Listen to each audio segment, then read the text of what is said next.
Les Glorieuses sont composées de 2 îles séparées par un récif corallien qui protège un vaste lagon sableux.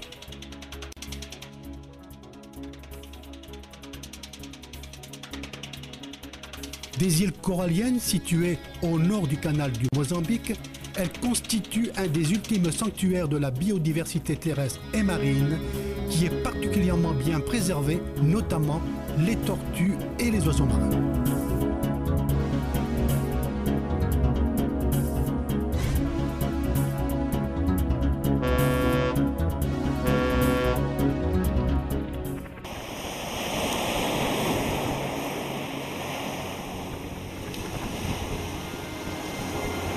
La diversité biologique des Glorieuses est une des plus élevées de la région, car ces récifs bénéficient d'un statut de réserve naturelle et les militaires français veillent.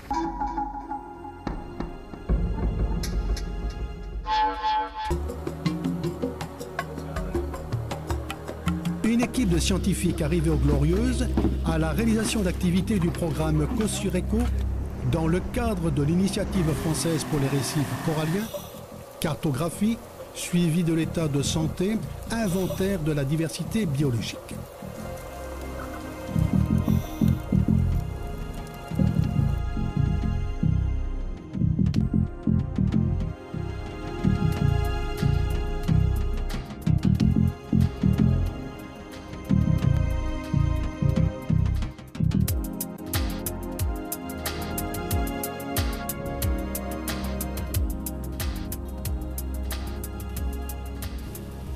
Jean-Pascal Caude et des scientifiques venus de La Réunion et de Mayotte se préparent à effectuer des points de vérité terrain dans le lagon.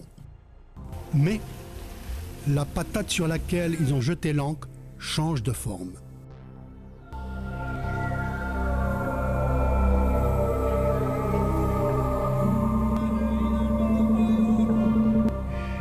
Le sonar vient de détecter un banc de skills.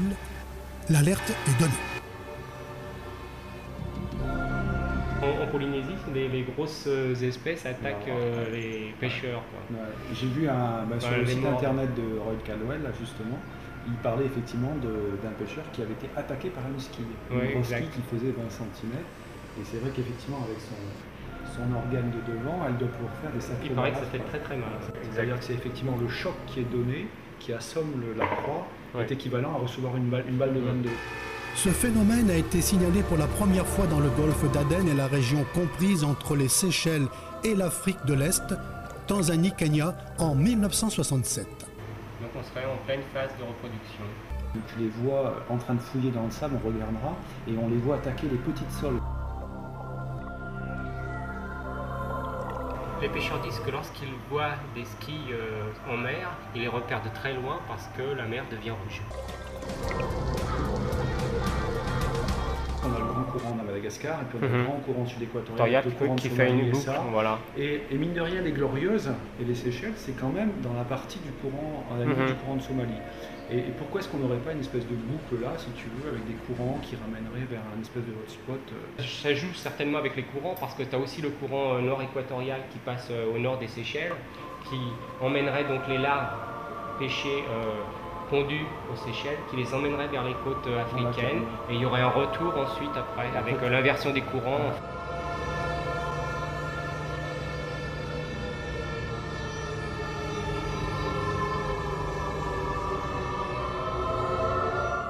C'est vraiment la phase de reproduction que tu as pu filmer. Il y a combien d'espèces de skis en tout? 400. Tous les plongeurs ont une mission à remplir. Mais cette mission n'est pas sans danger, car les skills peuvent attaquer.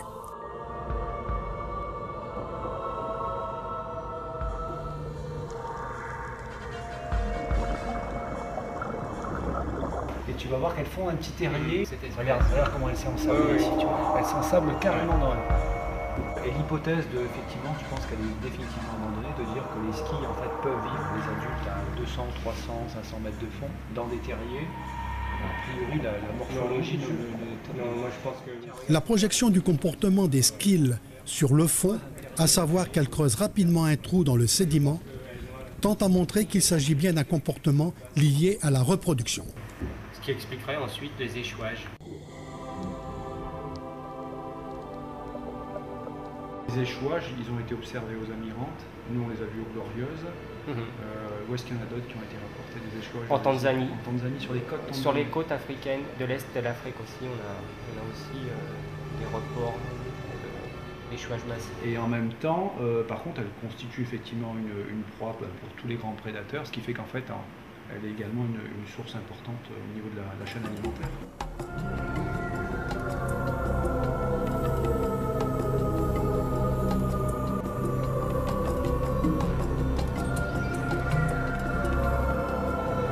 Au début des années 90, lorsque tu n'avais pas de ski, dans les estomacs de thon, on trouvait énormément d'anchois. Or, à la fin des années 90, lorsqu'il y a eu l'épisode ski, les anchois ont disparu des estomacs. Donc il y aurait deux possibilités. Soit il y a un régime shift, comme tu le dis, ou soit la squille mangeant les larves d'anchois ferait disparaître cette espèce. Et donc du coup elle prendrait sa place. Elle prendrait sa place. Par contre aux Glorieuses, quand on pêchait des mérous, quand on pêchait effectivement d'autres poissons, ils contenaient des skis. On parlait de ça, mais les oiseaux aussi se nourrissent à part. Oui, dans les estomacs, des sternes d'Europa et aussi de Bird Island. Les explosions de population se font en alternance avec celles d'un crabe pélagique.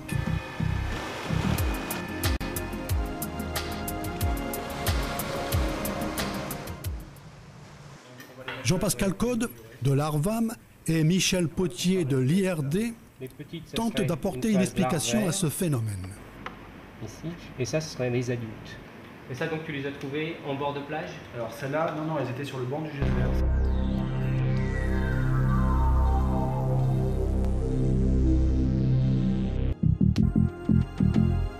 Nous, on trouve ces petites en avril-mai, au large des Somalies, et ces grosses...